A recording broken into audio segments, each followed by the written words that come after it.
180 ദിവസങ്ങളും പദയാത്രയായി 14 സംസ്ഥാനങ്ങളിലൂടെ കടന്നുപോകും.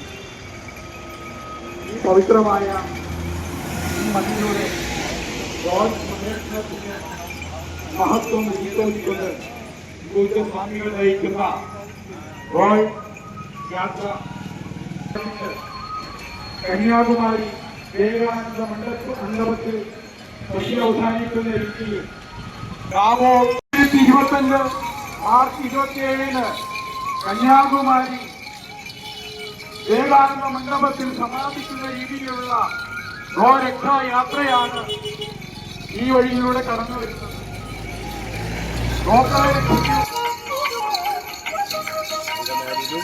വന്ദേ ഗോമാതരം ഗാവോ വിശ്വസ്യ മാതരം. മഹത്തായ ആശയം ജനസമൂഹത്തിലേക്ക് എത്തിക്കുന്നതിന് വേണ്ടി ഗോരക്ഷ മഹാപദയാത്ര കാശ്മീർ മുതൽ കന്യാകുമാരി വരെ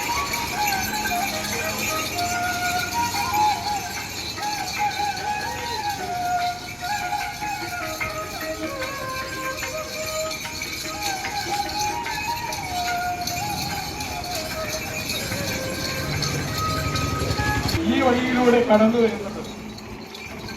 കാശ്മീർ മുതൽ കന്യാകുമാരി വരെ 4900 കിലോമീറ്ററുകൾ 14 സംസ്ഥാനങ്ങളിലൂടെ കടന്നു വന്നതിലൂടെ ഈ പ്രപഞ്ചത്തിന്റെ സംരക്ഷണത്തിന് വേണ്ടിയിട്ടുള്ള വലിയൊരു സന്ദേശമാണ് ഈ യാത്രയിലൂടെ സംഭൂജ്യ സ്വാമികളുടെ ഗോരക്ഷ മഹാപദയാത്ര ലക്ഷ്യമാക്കുന്നത്.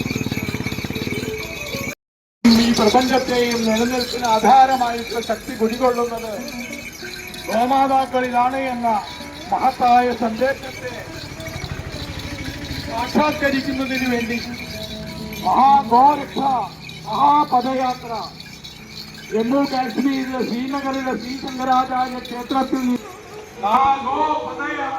പദയാത്രയാണ് ഈ വഴിയിലൂടെ നിങ്ങളങ്ങനെ ശ്രീ പാർത്ഥസാരഥി ക്ഷേത്രത്തിലേക്ക് എത്തിക്കൊണ്ടിരിക്കുന്നത്.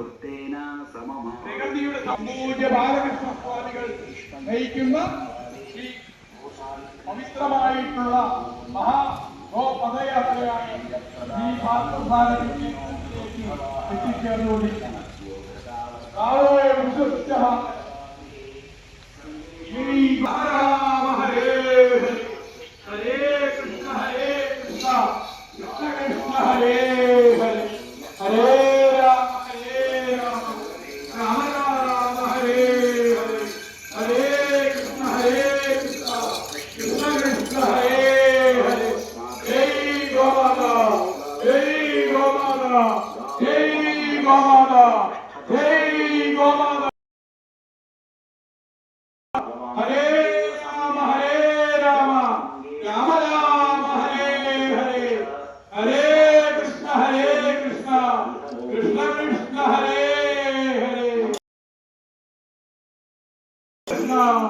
कृष्ण कृष्ण हरे गोमाता जय गोमाता जय गोमाता गावो विश्वस्य माधरम गावो विश्वस्य माधरम वंदे गोमातरम वंदे गोमातरम वंदे गोमातरम.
എല്ലാവരും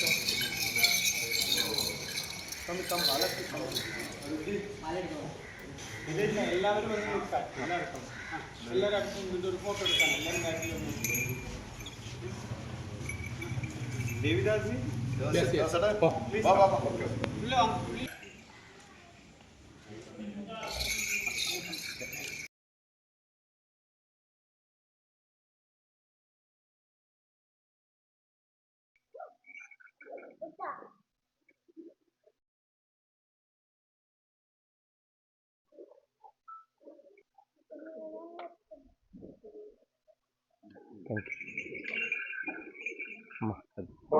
ഗോരക്ഷ പദയാത്ര പൂജ്യ ബാലകൃഷ്ണ ഗുരുസ്വാമികൾ കന്യാകുമാരി കാശ്മീരിലെ ആദിശങ്കര ക്ഷേത്രത്തിൽ നിന്നും 2024 സെപ്റ്റംബർ 27 ആരംഭിച്ചിട്ടുള്ള പദയാത്രയാണ് ഇന്നോട് എത്തിച്ചേർന്നത്. ലോകത്തിന്റെ മാതാവാണ് ഗോക്കൾ എന്നുള്ള മഹത്തായ ഉദ്ദേശം സമൂഹ മധ്യത്തില് പ്രകൃതിയുടെ സംരക്ഷണം, ഗോസംരക്ഷണത്തിലൂടെ എന്നുള്ള മഹത്തായിട്ടുള്ള ആശയം സാക്ഷാത്കരിക്കാൻ വേണ്ടിയിട്ടാണ് ഈ മഹാപദയാത്ര സ്വാമിജിയുടെ നേതൃത്വത്തിൽ നടക്കുന്നത്. 180 ദിവസങ്ങൾ പിന്നിട്ട് ഈ മാർച്ച് 27 കന്യാകുമാരിയിലെ വിവേകാനന്ദ മണ്ഡപത്തിൽ പര്യവസാനിക്കുന്ന രീതിയിലാണ് അദ്ദേഹത്തിന്റെ പദയാത്ര നടക്കുന്നത്. ഇന്ന് നമുക്കറിയാം 180 ദിവസങ്ങളാണ് അദ്ദേഹം ഈ പദയാത്രയ്ക്ക് തെരഞ്ഞെടുത്തിട്ടുള്ളത്. 14 സംസ്ഥാനങ്ങളിലൂടെ പിന്നിട്ടതിന് ശേഷമാണ് നമ്മുടെ കേരളത്തില് ഈ പദയാത്ര എത്തിയിട്ടുള്ളത്. 4900 കിലോമീറ്ററുകളാണ് പദയാത്രയുള്ള അദ്ദേഹത്തിന്റെ സംഘവും താഴ്ത്തിക്കൊണ്ടിരിക്കുന്നത്. ഈ 27 കന്യാകുമാരിയിൽ പെരിയ പുണ്യ പൂങ്കാവനമായിട്ടുള്ള ശബരിമലയിൽ ഈ ഗോമാതാവിന്റെ പവിത്രമായ പാലിൽ നിന്നുണ്ടാക്കിയ നെയ്യ് കൊണ്ട് ശബരിമലയിൽ ഗോമാത സഹിതം ഇരുമുടിയേന്തിയ കെട്ടുമായി ഈ ഗോമാതാവാണ് ശബരിമലയിലേക്ക് അഭിഷേകത്തിന് പോകുന്നത്. ഒരുപക്ഷെ ശബരിമലയുടെ ചരിത്രത്തിലെ ഏറ്റവും പ്രത്യേകതയാർന്ന ഒരു സവിശേഷമായിട്ടുള്ള ചടങ്ങും കൂടി ആയിരിക്കും പവിത്രമായിട്ടുള്ള സ്വാമിയുടെ സാന്നിധ്യത്തില് പവിത്രമായിട്ടുള്ള ഗോമാതാവിന്റെ ഇരുമുടിക്കെട്ടിലൂടെ സാക്ഷാത്കരിക്കാൻ പോകുന്നത്.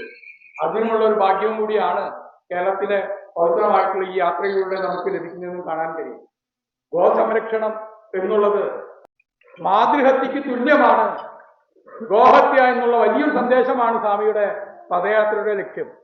പ്രകൃതിയെ സംരക്ഷിക്കുക എന്നുള്ളതിനോടൊപ്പം ഗോഹത്യ നിരോധിക്കപ്പെടുക എന്നുള്ളത്, ഗോഹത്യയിൽ നിന്ന് സമൂഹം പിന്മാറുക എന്നുള്ള വലിയൊരു സന്ദേശവും അദ്ദേഹം ഈ യാത്രയുടെ മുന്നോട്ട് വെക്കുന്നുണ്ട്. പറഞ്ഞു ഭാരതത്തിന്റെ ആത്മാവ് കുടികൊള്ളുന്നത് ഗ്രാമങ്ങളിലാണ് എന്നാണ് മഹാത്മാഗാന്ധി പറഞ്ഞത്. ഗ്രാമങ്ങളിലാണ് ഭാരതത്തിന്റെ ആത്മാവ് എന്നുണ്ടെങ്കിൽ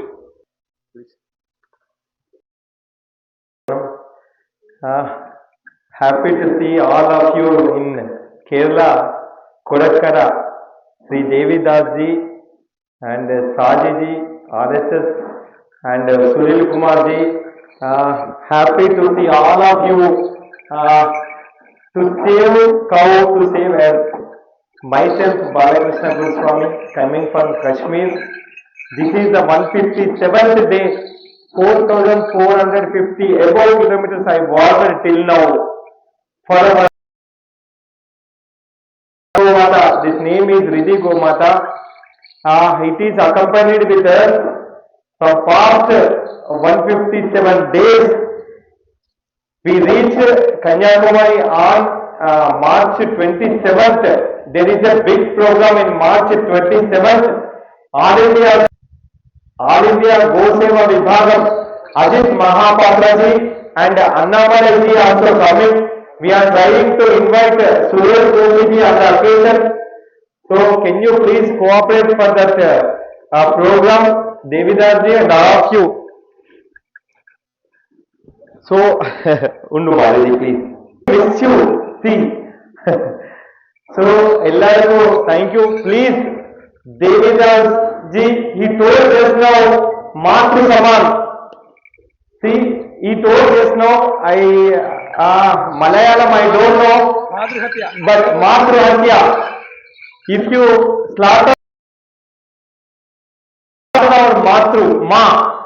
So just now he said, everyone should think about our dharma. For future, we have to all will come together and save our dharma and save our cow. So in Kerala state, a lot of disturbance are going, you know, everyone, for this Gomata and for our dharma. Here we are all minority people. So all will come together for our dharma and save this dharma and save the cow. Thank you. Ellarku thank you. Jai Gomatama. Thank you very much. Sabarimala ഭാഗം കൂടിയാണ്. ഈ ഗോമാതാവിന്റെ പവിത്രമായിട്ടുള്ള ആ പാലിൽ നിന്നും എടുത്ത നെയ്യ് ഉപയോഗിച്ച് ഉണ്ടാക്കിയ ആ നെയ്യ് അഭിഷേകം ചെയ്യാൻ ഗോമാതാവിന്റെ തിരുമുടിക്കെട്ടുമായി ഗോമാതാവ് ശബരിമലയിലേക്കുള്ള പ്രയാണത്തിലാണ്. ഒരുപക്ഷെ കേരളത്തിലെ ചരിത്രത്തിൽ അല്ലെങ്കിൽ ശബരിമലയുടെ ചരിത്രത്തില് ആദ്യമായിട്ടായിരിക്കും ആ പവിത്രമായിട്ടുള്ള നെയ്യിൽ നിന്നും നെയ്തേങ്ങയുമായിട്ടാണ് ഈ ഗോമാതാവിന്റെ ശബരിമലയിലേക്ക് എത്തിച്ചേരുന്നത്. ആ പവിത്രമായിട്ടുള്ള Morning, we are climbing Pamba to. March 14-ാം തീയതിയാണ് ശബരിമലയില് ഈ പവിത്രമായിട്ടുള്ള മാർച്ച് 27-ാം തീയതിയാണ് കന്യാകുമാരിയിലെ പവിത്രമായിട്ടുള്ള മണ്ണിൽ ഈ യാത്ര പര്യവസാനിക്കുന്നത്. പ്രപഞ്ചത്തെയും നിലനിർത്താൻ അനിവാര്യമാണ് എന്നുള്ള മഹത്തായ സന്ദേശത്തെ സാക്ഷാത്കരിക്കാൻ വേണ്ടി സംഭൂജ്യ ബാലകൃഷ്ണ ഗുരുസ്വാമികൾ 2024 സെപ്റ്റംബർ 27-ാം തീയതി കാശ്മീരിലെ ആദിശങ്കര ക്ഷേത്രത്തിൽ നിന്നും ആരംഭിച്ച മഹാഗോ പദയാത്രയാണ് 14 സംസ്ഥാനങ്ങളും 4900 കിലോമീറ്ററുകൾ താണ്ടി ക്ഷേത്രാങ്കണത്തിലും ഈ ഭക്തജനങ്ങളുടെ കൂട്ടായ്മയിൽ പങ്കുചേരുന്നതിനും സംപൂജ്യ സ്വാമികൾ ഗോമാതാവും കൂടെ എത്തിയിട്ടുള്ളത്. ഗോമാതാവിന്റെ അനുഗ്രഹത്തിന് പാത്രീഭൂതരാകുക. Kodakar.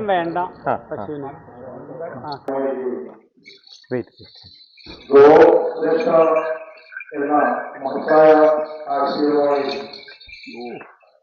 പ്ലീസ് വളരെ ഭാഗ്യം ചെയ്ത കുറെ വ്യക്തിത്വമാണ് പറയാം. കാരണം ഇന്ന് 2 ദിവസം മുമ്പാണ് സൂര്യനെ കുറിച്ച് ഞങ്ങളത് കൂട്ടിയത്. ഉടനെ തന്നെ മറ്റൊന്നും ആലോചിക്കുന്നില്ല. കാരണം ഇത്ര ഒരു ആശയവുമായി വരുന്ന സ്വാമിക്കും ഗോമാതാവിനും കണ്ണൂർ ക്ഷേത്രത്തിൽ സ്വീകരണം നൽകുവാനും കണ്ണമാലയിൽ അവർക്ക് സാക്ഷ്യം ഒരുക്കുവാനും ഒരു ഒരേ നേരത്തിൽ ഒന്നിനെ ആലോചിക്കാതെ ഞങ്ങൾ തീരുമാനമെടുക്കുകയായിരുന്നു. ഇവിടെ എത്തിച്ചേർന്ന എല്ലാ ഭക്തജനങ്ങൾക്കും ഈ ഗോരക്ഷായാത്ര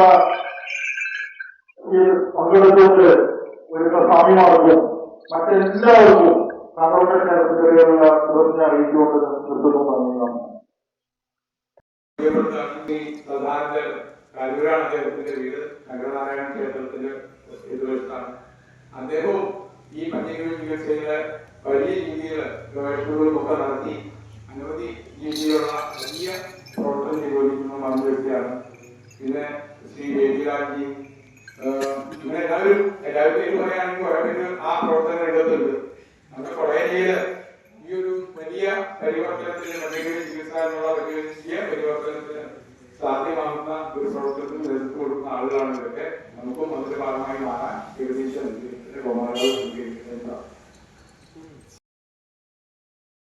അതിന് പണ്ടേ ഉള്ളതായിരുന്നു. ആയുർവേദത്തിന്റെ ഭാഗം തന്നെയാണ് പഞ്ചഗവ്യ ചികിത്സ. ഇന്നത് പ്രത്യേക വൈദ്യശാസ്ത്രമായിട്ട് ഡെവലപ്പ് ചെയ്തുകൊണ്ടിരിക്കുകയാണ്. നിരഞ്ജൻ വർമ്മ എന്ന് പറയുന്ന ഗുരുനാഥനാണ് പഞ്ചഗവ്യ ചികിത്സ നല്ല രീതിയിൽ അതൊരു കോഴ്സ് രൂപത്തിലാക്കിയിട്ട് പഞ്ചഗവ്യ വിദ്യാപീഠം എന്നുള്ള സ്ഥാപനത്തിന്റെ പേരിൽ നടത്തിക്കൊണ്ടിരിക്കുന്നത്. പഠിക്കാൻ ഭാഗ്യം ലഭിച്ച കുറച്ച് പേരാണ് ഇവിടെ നേതൃത്വം. അപ്പോൾ ഈ ഒരു യാത്ര ഇന്ന് നമ്മൾ നെയ്യ് ഉപയോഗിച്ചു. ഇപ്പോൾ ശബരിമലയ്ക്കായാലും നമ്മൾ നെയ്ത്തേങ്ങ നടത്തുന്നുണ്ട്. അത് എത്രത്തോളം ശുദ്ധമാണ് നമ്മൾ ചിന്തിക്കുന്നത്. എങ്ങനെ തയ്യാറാക്കുന്ന നെയ്യാണ് നമ്മൾ ഉപയോഗിക്കുന്നത്, അത് എത്രത്തോളം അവിടെ അത് അഗ്നിയിലേക്ക് ഉപയോഗിക്കുമ്പോൾ അത് എത്രത്തോളം അന്തരീക്ഷത്തിനെ ശുദ്ധി ചെയ്യുന്നുണ്ടെന്നോ ആ ശരീര പ്രകൃതിയൊക്കെ കണ്ടു കഴിഞ്ഞാൽ തന്നെ നമുക്ക് ഇന്ന് നമ്മുടെ നാട്ടിലൂടെ കണ്ടുകൊണ്ടിരിക്കുന്ന ഈ പശുവിനെ ഒന്നും ഇല്ലാതെ പച്ചപ്പുല്ലും അല്ലെങ്കിൽ നാട് സംരക്ഷിച്ചിട്ടാണ് ഈ സൗകര്യങ്ങളൊക്കെ ശേഖരിച്ച് ഔഷധ രൂപത്തിലാക്കുന്നത്. അടിസ്ഥാനം എന്ന് പറയുന്നത് പഞ്ചഭൂത നിർമ്മിതമാണ്. ഇത് സന്തുലിതമാക്കാനായിട്ട് പഞ്ചഗവ്യങ്ങൾ കൊണ്ട് സാധിക്കുന്നതാണ് ഈ ചികിത്സാ രീതിയുടെ അടിസ്ഥാനം. അപ്പൊ അതിനെ അടിസ്ഥാനം അതുപോലെ തന്നെ വളരെയധികം പ്രാധാന്യമുള്ള കൃഷി. ഇന്ന് രാസവളങ്ങളും കീടനാശിനികളുടെ ഉപയോഗം അമിതമായി കൊണ്ടിരിക്കുന്ന ഒരു കാലഘട്ടത്തിലാണ് നമ്മൾ ജീവിക്കുന്നത്. നമുക്ക് എങ്ങനെ ആരോഗ്യം ലഭിക്കും? ശുദ്ധമായ ആഹാരം നമ്മൾ കഴിച്ചില്ലെങ്കിൽ എങ്ങനെ നമ്മുടെ ആരോഗ്യം നിലനിർത്താൻ പറ്റും? ഈ ശുദ്ധമായ ആഹാരം നിലനിൽക്കണമെങ്കിൽ പഞ്ചഗവ്യങ്ങൾ ഉപയോഗിച്ചിട്ടുള്ള കൃഷി രീതി തന്നെ, അല്ലെങ്കിൽ നാടൻ പശുവിനെ ആഹാരമാക്കിയിട്ടുള്ള കൃഷി രീതി തന്നെ വ്യാപിപ്പിക്കുമ്പോൾ മാത്രമാണ് നമുക്ക് ആ നല്ല രീതിയിലുള്ള ആ ഭൂമി തത്വം, അല്ലെങ്കിൽ ഈ 5 തത്വങ്ങളും ശരിയായ രീതിയിൽ നിലനിർത്തി അതിന്റെ ഒരു സന്ദേശം കൂടെയാണ് ഈ യാത്ര. ഭൂമിയെ സംരക്ഷിക്കുക, പരിസ്ഥിതിയെ സകല കുറിച്ചൊക്കെ നേരത്തെ കൂടുതൽ സംസാരിക്കേണ്ടായി. അപ്പൊ നമുക്ക് സാധിക്കാവുന്ന രീതിയിൽ ഇവിടുന്ന് തുടർന്നുള്ള യാത്രകളിലൊക്കെ ഈ യാത്രകൾ നമ്മളെല്ലാവരും പിന്തുണക്കണം. നമുക്ക് ചെയ്യാവുന്ന രീതിയിൽ എന്തെങ്കിലും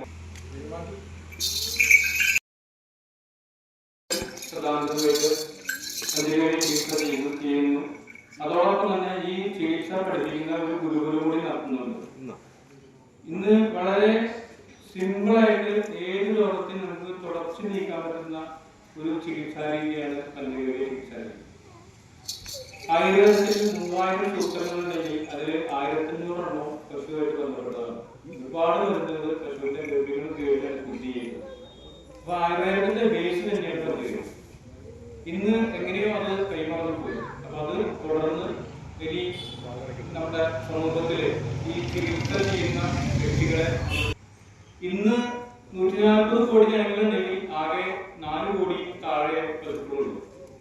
അത്രയും കഠിനമായിക്കൊണ്ടിരിക്കുന്ന ഈ സാഹചര്യത്തിൽ ഈ പഞ്ചഗവ്യ ചികിത്സ അതല്ലെങ്കിൽ നാടൻ പശുവിന്റെ 5 ഗവ്യങ്ങൾ നമ്മൾ വീട്ടിൽ ഉപയോഗിച്ചാൽ തന്നെ നമുക്ക് രോഗം വരാതെ ജീവിക്കാവുന്നതാണ്. പക്ഷെ ഇന്ന് ഒട്ടുമിക്ക ആൾക്കാരുടെ ശരീരം അഭിനയിക്കുകയും രോഗികളാവാനുള്ള പ്രധാന കാരണം ബോഡി അഭിനയിക്കാണ്. അതായത് ഈ വെള്ളം ശരിയായ വെള്ളമല്ല, വെള്ളത്തിലെ സത്വം ഇന്ന് മൂല്യങ്ങൾ കുറഞ്ഞു, അതായത് അസിഡിക് വെള്ളമാണ് എല്ലാവർക്കും. അതുകൊണ്ടാണ് രോഗങ്ങൾ പകരുന്നത്. അപ്പൊ ഇത്തരം സാഹചര്യത്തെ നമുക്ക് പുതിയ വെള്ളത്തിനെ ശുദ്ധീകരിക്കാൻ ഒരു വീട്ടില് ഒരു പശു ഉണ്ടായാൽ ആ പ്രദേശത്തെ വെള്ളത്തിന് അതിന്റെ പവിത്രത കാണും. രോഗം ഒരുപാട് രോഗങ്ങൾ, സോറിയാസിസ്, അതുപോലെ തൈറോയിഡ്, ഇതൊക്കെ ഇന്ന് ഒട്ടുമിക്ക ആൾക്കാരും കണ്ടുവരുന്ന രോഗങ്ങളാണ്. ഒരു ദിവസം അവിടെ തങ്ങിയൊക്കെ കഴിഞ്ഞാൽ പിറ്റേ ദിവസം രാവിലെ 5:30 യാത്ര തുടങ്ങും.